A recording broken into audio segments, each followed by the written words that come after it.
So 2021 Carnival was our first carnival since COVID. So it was a lot different because we were kind of trying to make sure not too many students were there. I've done the carnival in like the breezeway and main hall and outside.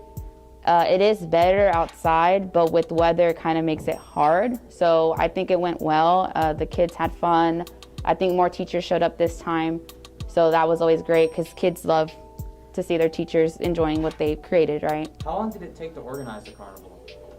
It takes like 2 months to organize it on my half. And then the students, they get about 2 weeks to get it all together. What are you doing with the information you got from the carnival? So for the carnival, they are taking probability, experimental probability at that.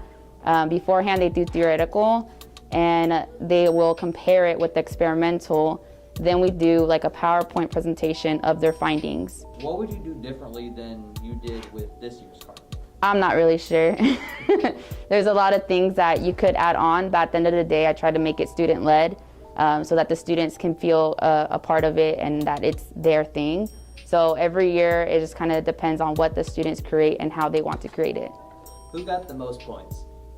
The most points? Well, we had one team who, they had the Ducks, and they were really good about convincing people to play their games. So I guess they got the most points. It wasn't really a competition, but some teams took it like that.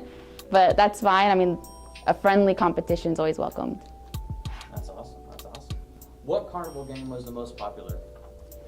The most popular, I guess by forfeit, was that duck game. All of them were really popular. We had some of Mr. Hoddle's students did like painting, face painting, after their game kind of got a little destroyed. But everyone, I felt like, try to take on each game and do the games that were like one ticket versus 2 or 3, just because it was more bang for their buck. What's different about the MHS Carnival than other carnivals?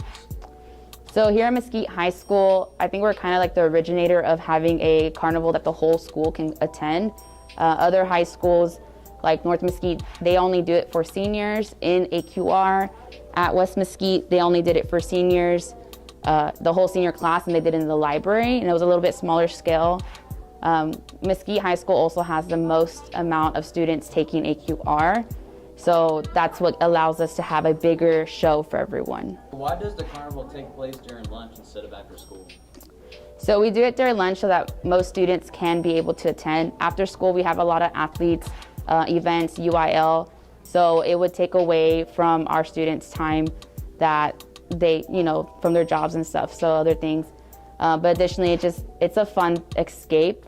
So I know a lot of students were hoping it would be like over 2 days, 3 days. I wish I could, but that is a lot of planning, and it takes away a lot of classroom time that we don't want to take away from the students. When did the carnival become a thing? So the carnival, I guess it became a thing with Mr. Hoddle. So Mr. Hoddle, he was the originator of the carnival with Miss Hutcherson at North Mesquite.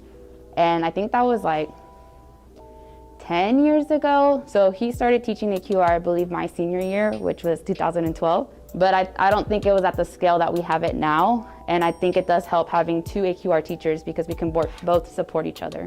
How much money did you spend on the carnival? I don't spend any money. The students spend their money, and it's up to them. Like, they don't have to spend a significant amount. I would say on average, each student probably spends like $5 to $10, depending on what prizes they want to do. So the majority of them, they'll do inexpensive prizes.